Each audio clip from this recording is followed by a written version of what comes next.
Mark Vientos had an absolute breakout season for the Mets this year, but why did he break out this year and not the year before? He went back down to the minors in 2024 before the season started because something wasn't right, but he came back up and started raking. So I'm going to tell you why he started raking and how he broke out this season. So let's take a look at his career splits. So you can see in this chart that in 2022 and 2023, he played a very similar amount of games, and his batting average jumped about 80 points. His slugging jumped up from 200 points, and his ORC plus jumped up at least 80. But why did this happen? Is it just luck of the draw, or did something happen? When I tell you that he changed a lot of things with his swing and he became a lot better at hitting certain pitches, that's why he broke out. So the first chart I want to look at here is Mark Vientos' 2023 K percentage. So this is the example of a strike zone.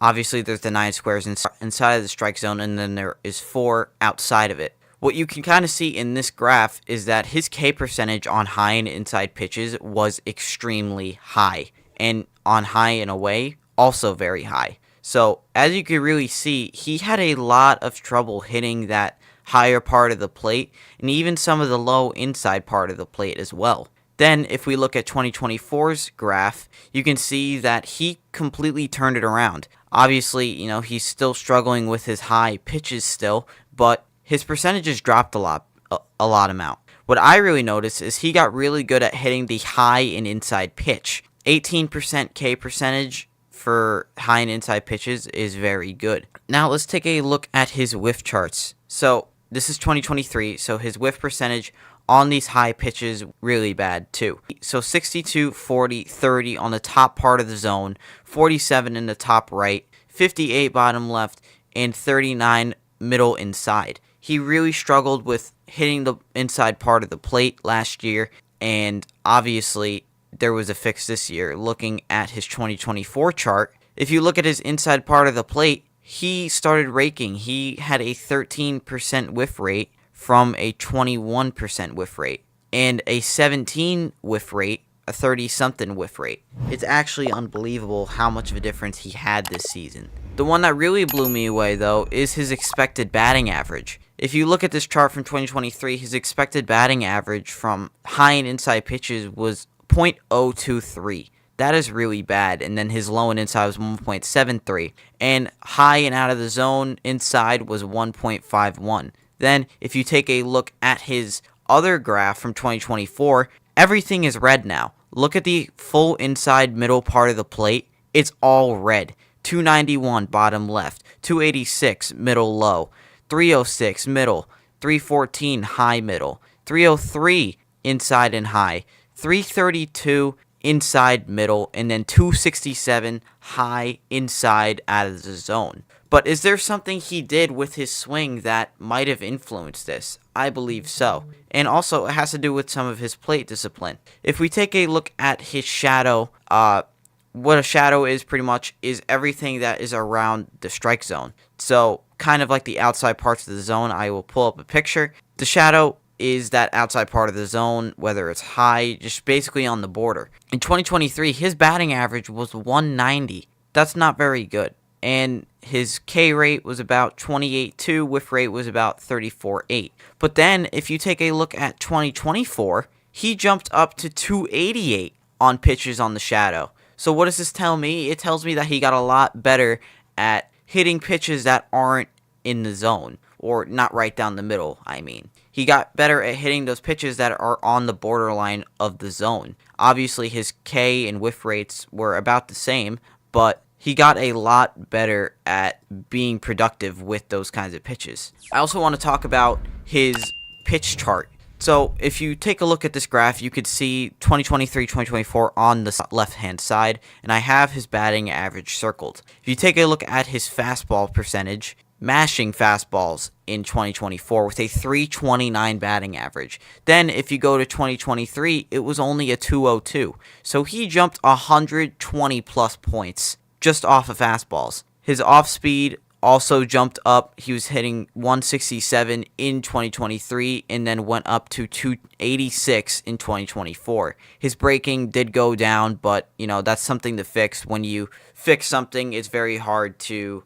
have something else not fall behind. From 235 to 169, but obviously fixing his fastball, leading him to be able to attack earlier in the count, is very important. But what I really want to talk about is his swing footage. So the first thing I want to look at here is his stance. So this is from 2023. You could kind of see he has, if you look at his foot right here, he has a bit of an open stance. And if we scrub through, you could kind of see him scrunch his body up a little bit. And look at his leg kick. He has an extremely high leg kick, and this could perfectly explain why his batting average was so low when facing against the fastball, because it's very hard, unless your bat speed is ridiculously fast, to get that knee high enough and get it down to be able to get that ball hit and time it properly. Here's another video. You could see that he still has that open stance. I like that he's standing tall, and then he gets to this point, and you could see him crunching up. Look at his hands. He's here, and he drops his hands, and he scrunches up, and then he plants, and you could kind of see him leaning over. So if you look at his chest is facing down, right? He's kind of has an off posture. If you look at his spine, it's going down like this. Obviously, this is going to be a good piece. And let's look at our last video from 2023. Same thing, open stance, high leg kick, gets it down, still scrunching a little bit, right? Like we've been talking about. But everything else stays about the same in 2024. Besides that, he's scrunching, his bat path is about the same. So let's go take a look at 2024 here. So first thing I noticed is look at how much taller he is in the box, right? Obviously, it might be the camera angle, but his posture in the box is so much taller.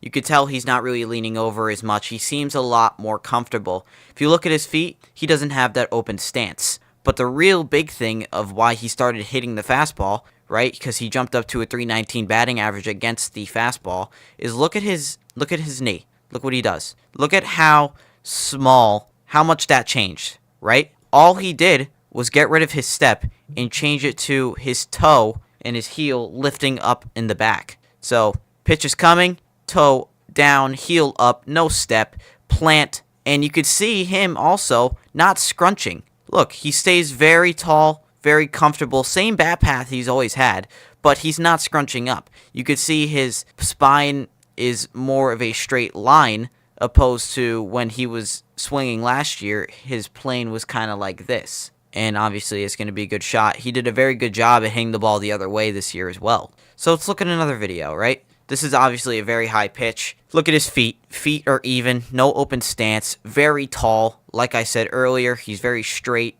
Then let's go take a look. Scrub. We see that he's doing this thing with his foot again, right? This is helping his timing. He's able to hit the fastball a lot easier because he's not having that massive leg kick, which is going to make it harder for him to time it. So heel up, toe down. Even though he picks up a little bit here, it's still such a smaller leg kick, and he's not scrunching, right? He's keeping his posture very strong. Yes, this is a high pitch, but his posture is very straight. And my last video I want to show here, this is another so his feet seem even might be a slight open stance, but it is nowhere close to what it was last year. Still has a very straight up posture. Then we're going to go here, right? See, he has a little bit of a leg kick, right? But still, it's not massive. He cut it down more than half of how high it was last year. A little bit of a scrunch, not too much, but his posture is staying straight, right? He's got this kind of posture here. If you look at my mouse, it's nowhere close to the same as last year, because his was kind of on a plane like this. So it's allowing him to, see the ball a lot better, time it a lot better. And that's honestly what the big difference is. He changed the way he times the ball. He was having troubles hitting the fastball, so what did he do? Is he cut out the leg kick, he changed his posture so he could time it properly. This is why he broke out, and if he was able to fix that within a season, I totally believe that this dude's going to be very good in the coming future. So that is my breakdown of Mark Vientos and why he broke out this season. If you guys got something from this, I'd love to hear it because this was very interesting for me to learn about because I was very curious about how did this happen all of a sudden. He struggled so much when he was in the majors and then he goes down and he comes back up and it's fixed. So if you want to see more breakdowns like this, I would love to hear from you. I actually enjoyed making this, so it also teaches me a lot too.